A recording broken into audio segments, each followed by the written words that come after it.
nitwa Nsengimana Eric, nkaba ndi umuyobozi mpuzamakungu w'ishyirahamwe ry'urwarukanya Afurika, mparanira amajambere AJAP mu mfunyafunyo y'igifaransa.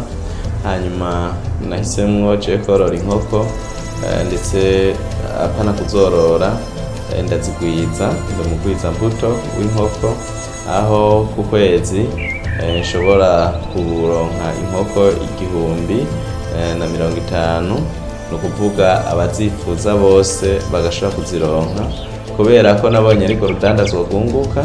Icambere, ica kabiri ariko rudandazwa rushobora korohera abantu benshi.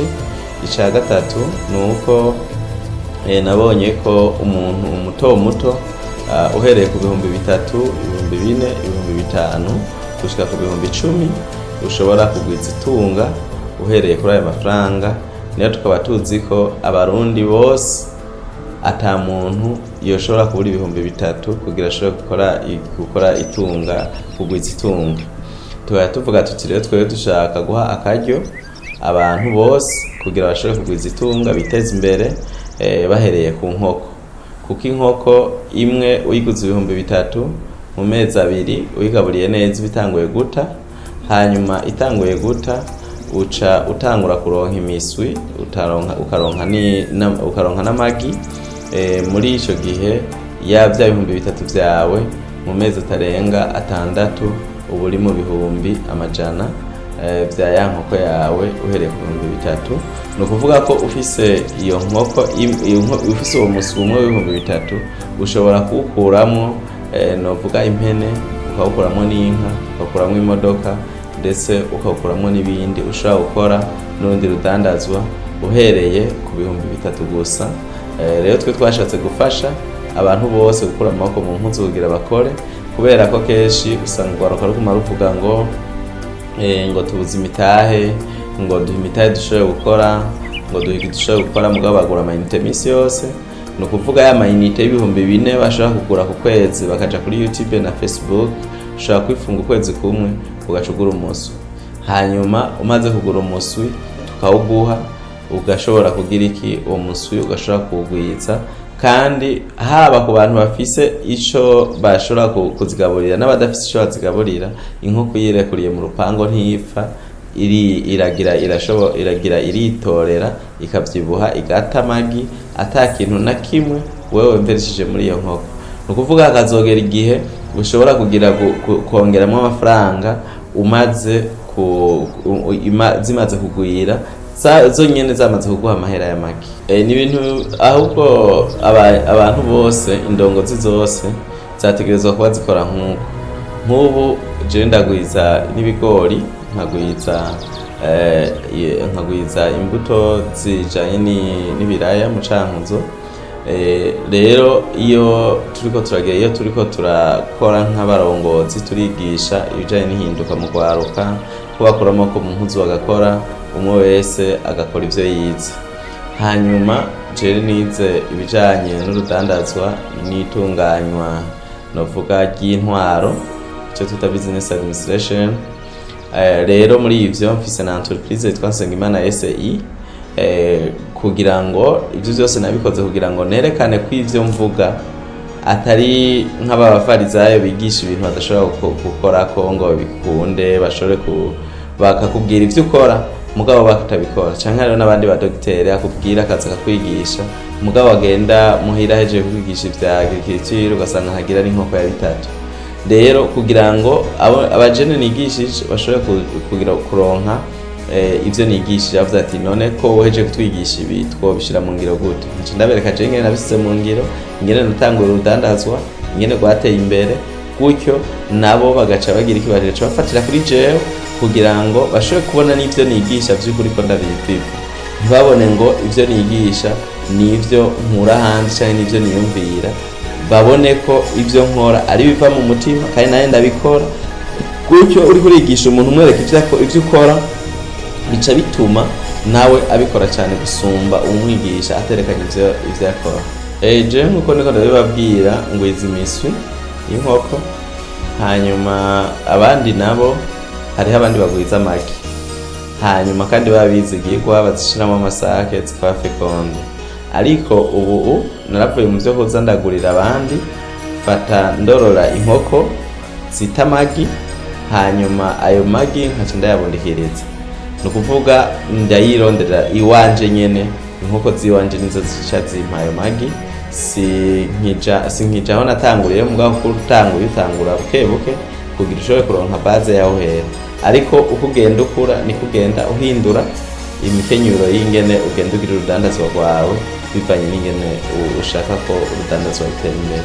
Nta mugambi n'umwe utabura intambamyi iyo uriko urakora, ariko intambamyi imisi yose twama turondera ingene dushobora kuzitorera umuti. Intambamyi ya mbere dufise ni y'amatara.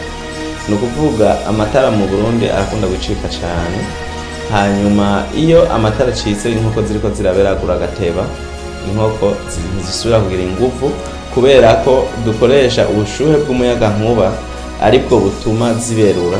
Ni ukuvuga ubushuhe bw'abanutse ntizishobora kumena kirya kibarara ngo zishobore kuduga, ariko twaragize twace turondera ama onduleur n'ama groupe électrogène ashobora gusahiriza kugira ngo inkoko ziriko ziraberagura zishobore kubandanya ziberagura mu kivi amatara acitse. Kuko amatara acitse ni uruhombo runini, kuko nka jewe ndabondikiriza nk'igihumbi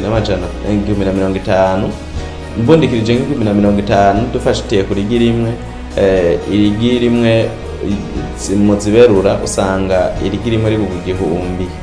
Usanze rero irigi rimwe rigugwa $1000, ni kuvuga ucuraba nk'amagi 1000 uba ari miliyoni ugiye, ugaca ushirako n'ayandi madepanse ya déplacement y'amagi n'ibindi, ugaca usanga ni izo ngorane umuntu ahura nazo. Izindi ngorane n'ingene tutwara amagi, hari igihe birashika ugasanga yamenetse nk'ayo tuba dukuye hanze n'ibindi. Nibaza ko uko tuzogenda dukorera muri ico gisata ko tuzogenda turonka uburyo bw'ingene dushobora gutwara amagi. Hanyuma ikindi naco nuko ushobora kugira kuja nko mu modoka y'umuntu wipakije uyafise akakubwira ko atayatwara, kubera iki ntibamenyereye. Baravuga ati niyameneka bizogenda gute, aronona imodoka y'abandi niki. Uyu umuntu ataratera imbere ugenda ugira izo ngorane nyinshi, hanyuma ariko izo ngorane zose tugenda duhangana nazo ku buryo ko tuzogenda dutera imbere, ariko zizogenda ziratorerwa umuti buke buke usange by'ukuri twashoboye gushika kure aho twifuza ku ihangiro ryacu. Twe twibaza ko mu bijanye n'uburimyi n'ubworozi atari ukuvuga ngo abizigirwa nibo bukeneye, kuko ntishobora gukoresha umuntu umwe mu kazi. Ikintu ca mbere nuko ubahemba neza, ukabahemba amahera bifuza, hanyuma ntibakwiba, baca bagukunda bakakurabira ivyo bintu, hanyuma ntukoresha umuntu umwe. Uko biba biriko biragenda uza urashiramwo abakozi bo bikurabira, ukongera kandi ugashiramo kandi n'ababikora, kandi ukabahemba neza. Burya umuntu ahembwa neza ntashobora kwinonera akazi. Hanyuma ugakoresha amategeko, ugashiraho amategeko umukozi yategezwa kugirako, kuko ata amategeko ariho nabundi ni hamwe uca usanga ibintu yabigize gwiwe, hanyuma akabikora uko yishakiye. Rero utegerezwa kubanza gutegura umugambi wawe neza, hanyuma ugategura na sekirite yawo. Hanyuma umukozi si ngombwa ngo ngushireho ngo umwizigirwa canke umukozi muhozwa n'akazi hanyuma akaguha akazi nawe ukamuha kandi, burya ukamusinyisha amasezerano yaba yarize canke atize tuzokora ibi, hanyuma amaze kumenya tuzokora ibi, niyo ntabikora bizogenda uku, niyo nonone ingaruka imbi zoba niyi, ukabimumenyesha hakiri kare, hanyuma nzoguhembaya wogenda ukora kano kazi. Nta muntu ashobora kurenga kuri ivyo ngo ashobore kugira kuvyonona. Avyononye naho arahanwa, kandi abantu ba mbere batangura kukubwira ko vyononekaye ni babandi bandi imiryango itunzwe na wewe irikiragira ibura akazi kubera umuntu umwe. Nabo ntibashobora kumwemerera ko bashobora konona akazi. Dufate nka jewe nk'umucankuzo nkoresha abakozi barenga 300. Urumva uje umwe ugaca wononera ku kwezi, umukozi akorera ku munsi, umukozi akorera 3,000. Umukozi akorera 3,000 uca wumva mu kwezi ruguru ayaba afise.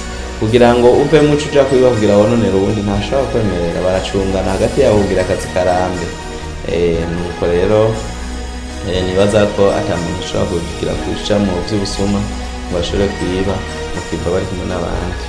navutse ndi umurimyi n'ubu nkaba ndi umurimyi gushika uno munsi urumva imyaka irenga 30 ndi mu gisata c'uburimyi nayo nirimira n'intoke zanje n'abandi barima ndabizi. Hanyuma turafise abagoronome basizweho na leta basanzwe basahiriza abanyagihugu mu bijanye n'iterambere ry'uburimyi ku mitumba ndetse no ku makomine. Rero abo baradufasha cane kubikurikirana kuko nk'inkoko usanga zikeneye amavaksin zikivuka ku ndwi zibiri utegerezwa kumenya ngo ndaziha vaksin zihe, utazihaye nizigica wumva ngo zagwaye agahweka ngo zapfuye wahomvye ngo vyagenze gute. Mugabo kujya kuba ari gutinyira amafaranga uzihaye uzigize uzivaksinye neza zikagira amavaksin yose akwiye nta nkeka n'imwe ko inkoko zidashobora kuproduza neza.